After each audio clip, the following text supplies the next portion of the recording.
విధంగా చెప్పుకుంటూ పోతే దాదాపుగా చాలా చేశాడు. హ్మ్. 20 మళ్ళీ స్టీల్ ప్లాంటు హ్మ్. పెట్టుబడులు స్టీల్ ప్లాంట్లు తీసుకురావడం జరిగింది. గ్రీన్‌కో దాదాపుగా 24,000 కోట్లు. హ్మ్. ఈ లోకేష్ గారు 24,000 గ్రీన్‌కో అని ఎటకారంగా మాట్లాడిండు. హ్మ్. గ్రీన్‌కో అని ఎటకారంగా మాట్లాడిండు. హ్మ్. ఇదే లోకేష్. హ్మ్. ఇది జగన్మోహన్ రెడ్డి గారు తీసుకొచ్చింది. హ్మ్. అదేవిధంగా పవన్ కళ్యాణ్ గారు నంబర్ 1 చేశారని చెప్పేసని పవన్ కళ్యాణ్ గారు మాట్లాడాడు. హ్మ్. ఈ విధంగా చెప్పుకుంటూ పోతే డెవలప్‌మెంట్ అనేది జగన్మోహన్ రెడ్డి గారు అప్పుడే హ్మ్. ఒక కొత్త వ్యవస్థను తీసుకొచ్చే డెవలప్‌మెంట్‌కి హ్మ్. ఆద్యం పోసిండు. హ్మ్. కానీ ఉపాధి అవకాశాలు అప్పుడు జగన్మోహన్ రెడ్డి గారి హయాంలో ఉపాధి అవకాశాలే లేవు అనేది ప్రాపగాండా చేశారు కదా బాగా.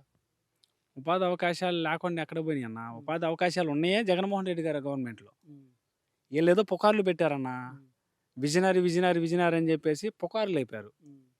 ఆ విజనరీ చేసింది ఏమీ లేదు. హ్మ్. ఇప్పుడు ఆయనకు పేరేందంటే అమరావతి. హ్మ్. అమరావతిని పూర్తి చేసి హ్మ్. నా విజనరీని పూర్తి చే నా నా విజనరీ రుజువు చేసుకోవాలనుకుంటుండు. హ్మ్. కానీ ఇంతకాడికి ఎక్కువగా హ్మ్. గవర్నమెంట్ ఆధీనంలోనే, హ్మ్. గవర్నమెంట్ కనుసన్నల్లోనే హ్మ్. గవర్నమెంట్ పోర్టులను నిర్మించిండు. హ్మ్. నువ్వు ఏ రాష్ట్రంలో అన్నా చూసుకో, హ్మ్. పక్క దేశాలు చూసుకో, ఎక్కడైనా చూసుకో, హ్మ్. ప్రైవేట్ పరంగా ఉంటాయి హ్మ్. పోర్టులు ఏవైనా గానీ. హ్మ్. లీజుకిస్తా కానీ ఉంటారు. లీజుకిస్తారు. హ్మ్. కానీ ఇక్కడ ఆంధ్రప్రదేశ్ రాష్ట్రంలో హ్మ్. జగన్మోహన్ రెడ్డి గారు హ్మ్. స్వంతగా అంటే గవర్నమెంట్ ఆధీనంలోనే హ్మ్. ప్రతి ఒక్క పోర్టుని నిర్మించడం జరిగింది. హ్మ్. దీని మీద వచ్చే ఆదాయం దేనికెళ్తది? హ్మ్. కంపల్సరీగా గవర్నమెంట్‌కే వస్తది గదా! హ్మ్. ఇన్‌కమే గదా! ఇన్‌కమ్ సోర్సే గదా! అవును. మరి ఇవన్నీ చెప్పుకుంటూ పోతే చాలా ఉన్నాయి. హ్మ్. అసలైన సంపద సృష్టి జగన్మోహన్ రెడ్డి అంటారు. వాస్తవమే అది. హ్మ్. ఎందుకంటే గవర్నమెంట్ తీసుకొని, హ్మ్. గవర్నమెంటే కట్టి, హ్మ్. గవర్నమెంట్‌కి ఆదాయం రావటం అనేది, హ్మ్. అలా చేయటం అనేది హ్మ్. అది గొప్ప ఒక ఆశయమే కన్నా! హ్మ్. అలాంటి ఆశయాలు ఎవరు కూడా చేయరు. హ్మ్. దానికి ముందు ఎవరు గూడా అడిగేయరు. హ్మ్. కానీ ఈయన అడుగేస్తాడు. హ్మ్. ఎందుకేస్తాడంటే సంపద గూడా మనమే సృష్టించాలా. హ్మ్.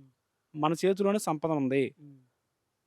ఎవరికో ప్రైవేట్‌కిచ్చి ఇప్పుడు హ్మ్. మెడికల్ కాలేజీలున్నాయి. 17 మెడికల్ కాలేజీలు జగన్మోహన్ రెడ్డి గారు కట్టిండు. హ్మ్. అవును.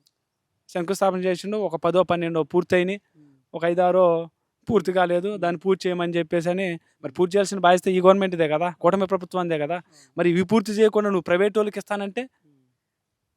చేతగానితనమే కదా! అవును. చేతగాను చేతగానోళ్ళే కదా ఆ మాటలు మాట్లాడేది. అవును. చంద్రబాబు నాయుడు గారికి చేతయితే హ్మ్. జగన్మోహన్ రెడ్డి గారు గవర్నమెంట్ రూల్స్ ప్రకారం హ్మ్. గవర్నమెంట్ ఆధీనంలో గవర్నమెంట్ కాలేజీలు కడతంటే హ్మ్. నువ్వయి కట్టి నిరూపించుకో. హ్మ్. నీ విజనరీ ఏందో. హ్మ్. నువ్వు విజనరీ కాదు కదా! మరి హ్మ్. ప్రైవేటోళ్ళకి ఇస్తున్నావు. ప్రైవేటోళ్ళు 60 సంవత్సరాలు లీజ్‌కి ఇస్తున్నావు. హ్మ్. వాళ్ళ ఆదాయం మనకొత్తదని చెప్పేసనంటే ఎట్టా? ఇప్పుడు లీజ్‌కి తీసుకున్నోడు ఎవడన్నా మనకిత్తరా? ఇవ్వరు. ఎక్కువ మోతాదులో ఇత్తదా? వాడు లాభం లేకుండా మనకిస్తరా? ఇవ్వడు కదా! అలానే గవర్నమెంటే మళ్ళీ వాళ్ళకి సాలరీస్ కూడా. గవర్నమెంట్ అదే అన్నా. హ్మ్. ఏదైనా చంద్రబాబు గారు చేసేది ఏదైనా చూసుకుంటే హ్మ్. ప్రైవేట్.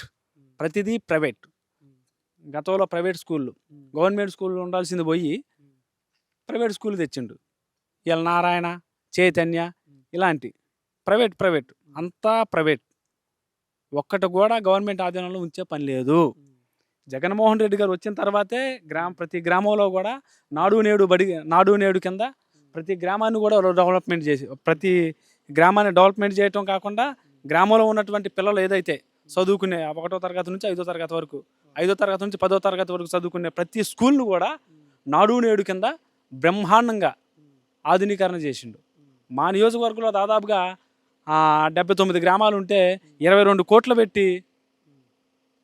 ఆధునీకరణ చేసిండు. ఇది కదా! ఈ మార్పంటే ఇది కదా! హ్మ్.